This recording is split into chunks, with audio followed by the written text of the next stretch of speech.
किसान भाइयों नमस्कार। आज की इस वीडियो में हम बात करेंगे कि लहसुन में 30 दिन की अवस्था के बाद अगर हम पोटाश देना चाह रहे हैं। बहुत सारे किसान भाई हमारे पूछ रहे हैं कि लहसुन में पोटाश, हमारा लहसुन 30-40 दिन का हो गया है, क्या दोबारा हम पोटाश डाल सकते हैं।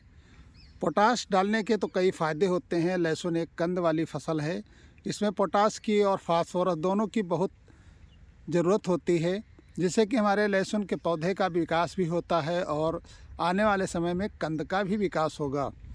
बहुत सारे किसान भाई कमेंट के माध्यम से पूछ रहे हैं कि लहसुन में पोटाश डालने की कब कब अवस्था है और किस अवस्था में डालें।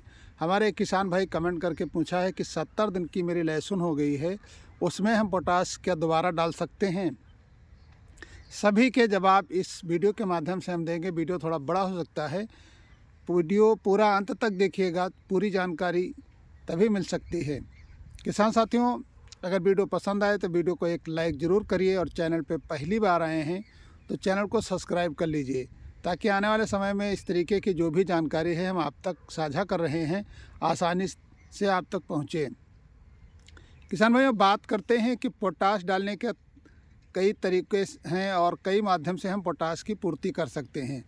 जो किसान भाई कमेंट करके पूछा है कि हमारा लहसुन 30-35 दिन का हो गया है और इसमें अगर हम पोटाश डालना चाहें तो कैसे डाल सकते हैं।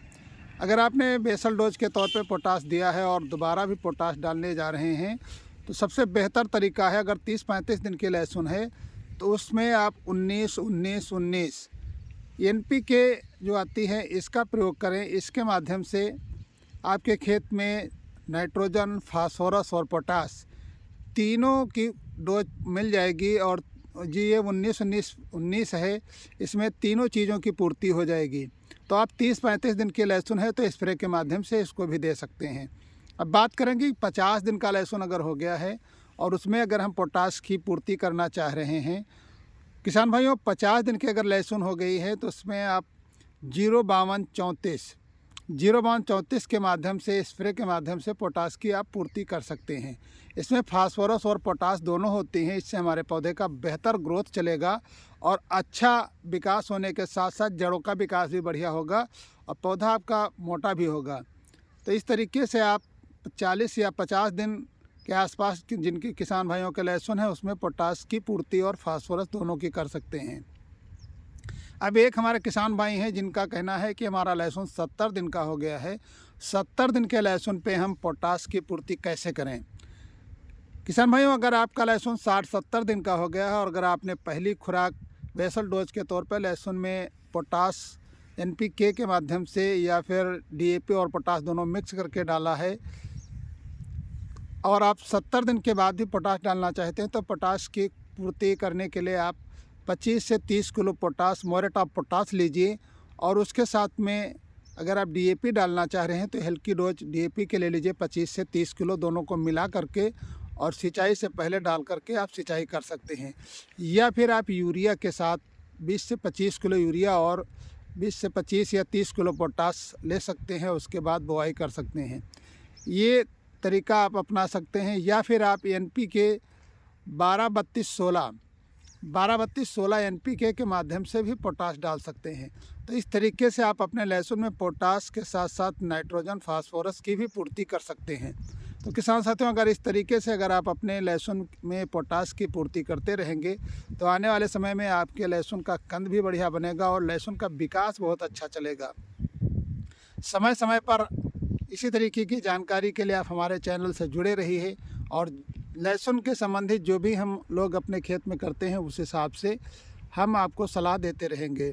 तो किसान भाइयों, लहसुन की जो हम दिखा रहे हैं आपको अपना खेत, ये हमारा लहसुन 50 दिन का लगभग हो चुका है और आने वाले समय में इसमें आप देख रहे हैं अच्छे से पौधे का ग्रोथ चल रहा है और विकास के साथ साथ पौधा की मोटापन भी आ रहा है।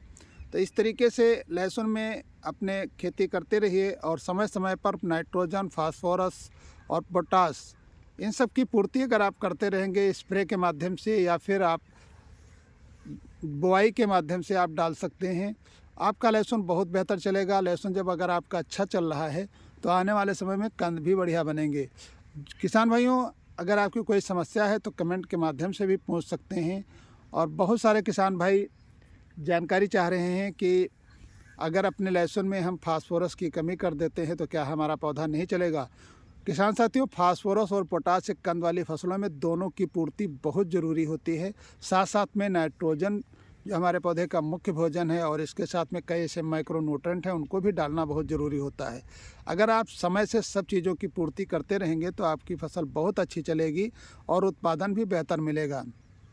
तो इसी तरीके की जानकारी के लिए आप हमेशा जानकारी लेते रहें और अपने कमेंट के माध्यम से पूछ सकते हैं। जो भी समस्या है उसकी जानकारी हम आने वाले वीडियो में या कमेंट के माध्यम से दोनों तरीके से आपको देते रहेंगे। तो फिर मिलते हैं इसी तरीके की जानकारी के साथ अगले वीडियो में। तब तक के लिए नमस्कार।